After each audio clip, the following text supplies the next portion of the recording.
Pernah nggak sih kalian udah semangat banget mau bikin laporan atau grafik yang keren, tapi hasilnya kok berantakan terus? Nah, hari ini kita bakal bongkar rahasianya pahlawan di balik layar yang namanya data cleaning atau pembersihan data. Anggap aja ini fondasi sebelum kita bangun rumah analisis yang kokoh. Yuk kita mulai? Pasti pernah kan rasanya frustrasi karena angka di laporan kamu nggak cocok. Atau mungkin rumus andalan kayak VLOOKUP buat nyari data, tiba-tiba malah error. Sering banget, biang keladinya itu cuma satu, data yang kotor. Nah, coba deh lihat ini. Fakta yang mungkin bikin kaget. Bayangin ya, 80% waktu seorang analis data itu sama aja kayak 4 dari 5 hari kerja, habisnya cuma buat ngerapihin data, bukan buat nganalisis. Kenapa? Karena prinsip di sebelah kanan ini, GIGO, atau garbage in, garbage out. Simpelnya, kalau yang kamu masukin itu data sampah, ya yang keluar juga analisis sampah. Ini poin yang krusial banget. Kamu bisa aja punya software paling canggih atau visualisasi data paling cakep sedunia. Tapi kalau data dasarnya aja udah kotor, semuanya jadi percuma. Ibaratnya bangun gedung pencakar langit di atas fondasi yang rapuh. Keputusan yang diambil dari situ bisa bahaya banget. Oke, sekarang kita main detektif-detektifan yuk. Di bagian pertama ini, kita akan belajar gimana caranya ngenalin para tersangka utama. Jenis-jenis data kotor yang paling sering bikin laporan kita jadi kacau. Ini dia 4 biang kerok yang paling umum kita temui. Pertama, duplikasi. Satu data yang sama nongol berkali-kali. Kedua, inkonsistensi. Maksudnya sama, tapi nulisnya beda-beda. Contohnya JKT Jakarta atau DKI Jakarta. Ketiga, nilai yang hilang atau nulls. Sel kosong yang bisa bikin perhitungan kamu, misalnya rata-rata, jadi ngaco. Dan terakhir, spasi ekstra. Ini musuh tak terlihat di awal atau akhir kata, yang bikin rumus sering gagal tanpa kita sadari. Nah, ini dia tempat kejadian perkaranya. Di sini kita bisa lihat semua masalah tadi dalam satu tabel penjualan. Lihat deh, ada null value alias data kosong di kolom tanggal. Terus di kolom kota, Jakarta ditulis dengan 3 cara berbeda. Itu inkonsistensi. Dan perhatiin baris yang dilingkarin itu. Nah, itu data duplikat. Kalau dibiarin, angka penjualan kamu bisa kelihatan 2 kali lipat dari aslinya. Terus, emang kenapa kalau datanya kotor? Gini, di satu sisi ada resiko bisnis. Keputusan yang salah gara-gara data ngaco bisa bikin perusahaan rugi besar. Tapi di sisi lain, ada efisiensi analisis. Dengan data yang bersih, kamu bisa bikin laporan dan visualisasi keren cuma dalam hitungan menit, bukan berjam-jam. Dan yang paling penting, kamu bisa yakin kalau info yang kamu sampaikan itu beneran valid. Oke, kita udah kenal sama masalah-masalahnya. Sekarang, waktunya kita bahas solusinya. Di bagian kedua ini, kita bakal buka kotak peralatan di Microsoft Excel buat membereskan semua kekacauan ini, satu persatu.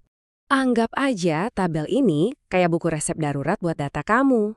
Untuk setiap penyakit data, misalnya teks acak-acakan yang bikin VLOOKUP gagal, tabel ini langsung kasih obatnya di Excel. Ini bakal jadi panduan cepat kamu buat ngatasin masalah yang paling sering muncul. Kita mulai dari alat-alat dasar buat merapikan teks ya. Ada trim buat ngebuang spasi-spasi aneh. Terus ada upper atau lower biar semua teks jadi seragam, huruf besar semua atau kecil semua. Ada juga proper buat bikin format nama jadi rapi. Nah, ini tips jagoannya. Gabungin aja semua fungsi ini dalam satu formula. Dijamin ribuan baris data bisa rapi dalam sekejap. Sering banget kan data penting yang kita butuhin itu nyangkut di dalam teks lain. Kayak kode produk di dalam nomor invoice ini. Nah, disinilah fungsi left, right, dan mid jadi pahlawan. Anggap aja kamu lagi bongkar pasang Lego. Kamu bisa ambil beberapa potongan dari kiri, kanan, atau bahkan dari tengah dengan presisi yang pas. Siap buat lihat sedikit keajaiban? Ini nih fitur favorit saya pribadi, Flash Fill. Udah, lupain rumus-rumus rumit. Kamu cukup kasih satu contoh hasil yang kamu mau, misalnya, misahin nama depan dari nama lengkap. Udah, sekarang tinggal tekan Ctrl+E, dan boom! Excel bakal pintar ngenalin pola kamu dan otomatis ngisi sisanya buat ribuan baris. Ini beneran deh, game changer banget. Terakhir, kita sikat 2 masalah besar. Pertama, duplikat. Si cloningan berbahaya yang bisa bikin total penjualan kamu kelihatan 2 kali lipat dari aslinya. Solusinya gampang banget, pakai fitur Remove Duplicates. Kedua, sel kosong atau lubang hitam yang bisa ngerusak rumus total atau rata-rata. Pakai aja fitur Go to Special, Blanks, buat nemuin dan nanganin semua sel kosong ini sekaligus.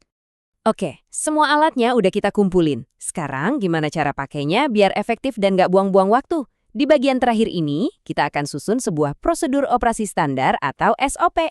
Sebuah alur kerja yang bisa kamu pakai setiap kali ketemu data baru. Anggap aja kayak lini perakitan di pabrik. Nah, ini dia cetak biru atau blueprint-nya. SOP dengan 4 stasiun. Stasiun 1, dan ini tolong banget diingat, selalu buat salinan atau backup data kamu. Jangan pernah, sekali lagi, jangan pernah kerja di file aslinya, oke?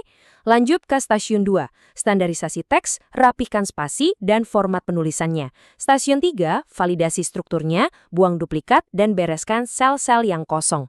Kalau udah lolos 3 stasiun ini, kamu akan sampai di stasiun 4, sebuah tabel data yang bersih kinclong, siap diolah jadi insight keren pakai pivot table. Jadi, kalau kita ringkas lagi, alur kerjanya itu selalu sama. Pertama, audit, kayak dokter, periksa dan diagnosa dulu semua masalah di data kamu. Kedua, transformasi, pakai semua obat atau alat yang udah kita pelajari buat nyembuhin datanya.